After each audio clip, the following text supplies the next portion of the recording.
Bienvenidos a este espacio donde la radiología se encuentra con diferentes especialidades. Abordaremos temas de importancia, casos clínicos con especialistas invitados. Acompáñenme.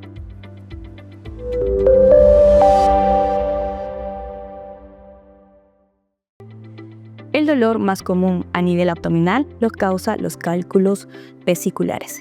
Y aquí, en este podcast, Ultrasonido y Bisturí, tenemos como invitado al doctor Eri Guamán, cirujano general. Bienvenido, Eri. ¿Ya de la casa?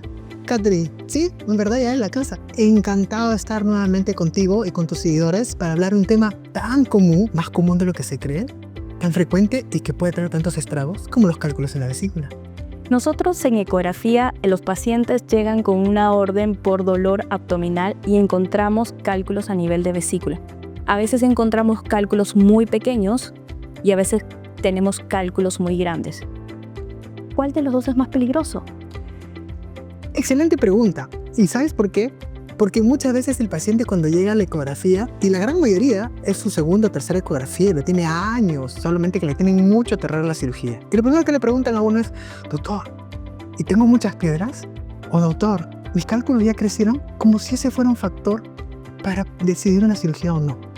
Si tú me preguntas cuáles son más peligrosos, muy por el contrario de lo que se cree, te diría que los pequeños. ¿Por qué? Porque los cálculos pequeños son los que van a migrar fuera de la vesícula y pueden darte las complicaciones más importantes o severas, como la pancreatitis o la obstrucción de la vía biliar que se conoce como coleocolitiasis, que termina en una infección que se llama colangitis. Las piedras grandes te van a doler. Traen otras complicaciones, pero demorarán más. Sin embargo, las pequeñas, yo les tendría más temor como cirujano. Ahora, siempre es la pregunta que me dan los pacientes. Doctora, si yo hago un tratamiento, ¿desaparecen los cálculos? Por supuesto. Tienes que tomar aceite de oliva con limón. Eso es mentira. Muchos de mis pacientes dicen lo mismo. Doctor, aceite de oliva con limón. Doctor, que me han dicho que los naturales.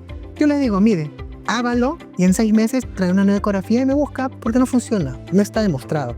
Ténganlo por seguro que el día que aparezca un tratamiento alternativo efectivo para los cálculos, dejamos de operar.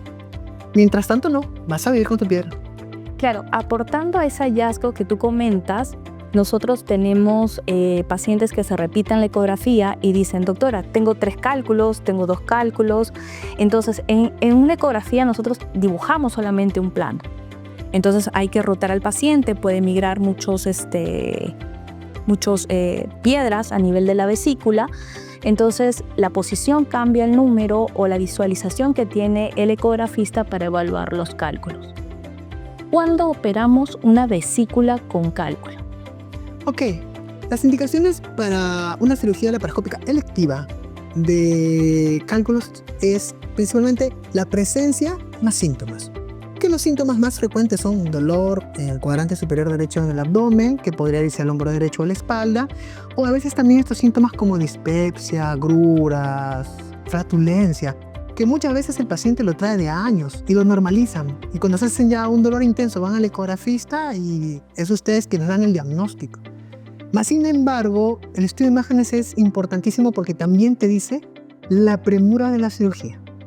¿Por qué? Y es el gol estándar. Tamaño de la vesícula, grosor de la pared y otros datos más que nos dan ustedes permiten al cirujano definir qué tanto podría esperar un paciente para una cirugía y qué tanto se podría complicar. Ahora, nosotros dentro del diagnóstico de ecografía tenemos 2 diagnósticos. Una que es vesícula con cálculos y otra es colecistitis crónica calculosa. Entonces, ¿cuál es dentro de una electiva? Yo sé que el tiempo de recuperación puede ser mucho más rápido a que tengamos una vesícula complicada que va a emergencia y siempre les explico a los pacientes eso. ¿Tú qué encuentras en cirugía cuando llegan a emergencia? Miren, cuando llega a la emergencia un paciente con colecistitis aguda, es una caja de Pandora. En realidad puede simplemente ser una vesícula que esté aumentada de tamaño, con un poco de edema, que es un líquido que se forma alrededor de la vesícula, o puede estar frente a una colecistitis ganglionar, que quiere decir una vesícula que está podrida, o que se haya perforado incluso, y puede haber una peritonitis biliar, ¿no? Que el tiempo de recuperación es más largo, las complicaciones son más largas, incluso el riesgo de una nueva cirugía es mayor. Y ahí la importancia del diagnóstico efectivo y oportuno, que lo hace un buen estudio de radiología y una cirugía a tiempo, ¿no? Dentro del desarrollo de los exámenes, en el dolor que ustedes puedan tener a nivel abdominal, es muy importante que ustedes sigan primero una ecografía abdominal, que es la primera de elección, y segundo, la evaluación por cirugía general, ya que una cirugía electiva es la más indicada para evitar las complicaciones, Totalmente de acuerdo. como la ictericia posobstructiva, como un proceso inflamatorio que no sabemos cómo va a reaccionar el paciente tampoco con mayor tiempo operatorio y todo eso. ¿Qué tipo de cirugías hay para operar los cálculos?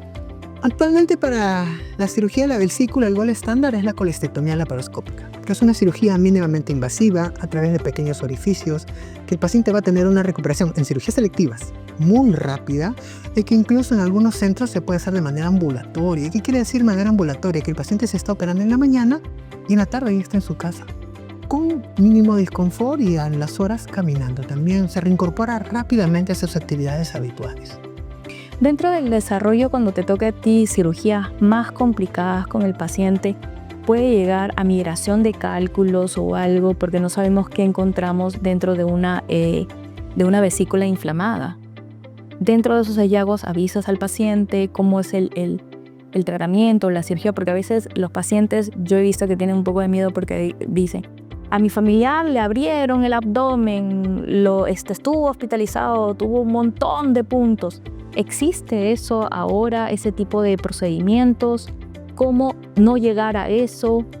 A ver, ¿existe ese tipo de procedimientos actualmente? Sí. Eso es más que empiece la cirugía como una cirugía abierta, lo que se habla actualmente es del porcentaje de conversión. ¿Qué quiere decir eso? Que siempre se empieza por la laparoscopía, pero uno podría encontrar una vesícula tan inflamada, con órganos de alrededor que se pegan a la vesícula, que te impide que las pinzas por laparoscópica lo puedas resolver y que tengas que en ese momento tomar la decisión de realizar un corte, que cada vez es menos frecuente. ¿Por qué? Porque el avance tecnológico, las habilidades de cirujanos están creciendo cada vez más y se pueden resolver más cosas por laparoscopía, pero sí, hasta un 3 a 5% podrían llegar a una conversión. ¿Quiénes llegan a esa conversión? Los pacientes que pasan mucho más tiempo soportando los síntomas. Mientras más procesos inflamatorios a repetición tengan, más probabilidad de tener complicaciones como síndrome de Mirici, que ya hay cambios anatómicos en la vesícula, coleocolitiasis, pancreatitis. Ahora, ¿qué pasa muy frecuentemente en mi práctica habitual? Que a veces llegan algunos pacientes que por ahorrarse algunos centavos en una ecografía, o se hacen ecografías con personales no médicos, o se realizan ecografías con personas que no son radiólogos, que son especialistas en ese tipo de temas. Yo no los opero. ¿Por qué? Porque la ecografía me da muchos datos. No solamente el tamaño de la vesícula, ni el número de las piedras, el grosor de la vía biliar, que es un predictor de coleocolitiasis, ¿no? Un buen ecografista me va a dar un grosor de la vía biliar fidedigno. Si es muy ancho, yo tengo que hacer otros estudios y verlo por otro especialista. Yo no puedo abrir a un paciente o hacer una laparoscopía a un paciente con cualquier tipo de ecografía y encontrarme sorpresas en el intraoperatorio. Esto quiere decir que la ecografía es un diagnóstico base y que puedes necesitar estudios adicionales de acuerdo al proceso inflamatorio vesicular que tiene el paciente. Entonces, esto es muy importante que ustedes sepan. Una ecografía diagnóstica inicial es la ecografía abdominal y según el requerimiento del cirujano general, dependiendo de la evaluación clínica, podría solicitar estudios complementarios como análisis de sangre, colangiorresonancia, tomografía, si se sospecha complicaciones o compromiso de la vía biliar principal. Pero lo primero siempre es la ecografía para confirmar el diagnóstico. Eric, muchas gracias por venir otra vez, por acompañarnos y darnos estos tips y esta información para todos los pacientes. Catherine, para mí siempre es un placer estar acá contigo y compartir nuestras experiencias y conocimiento y sobre todo para mantener informado a tus seguidores, que es lo más importante. Listo, muchas gracias. Gracias. Nos vemos.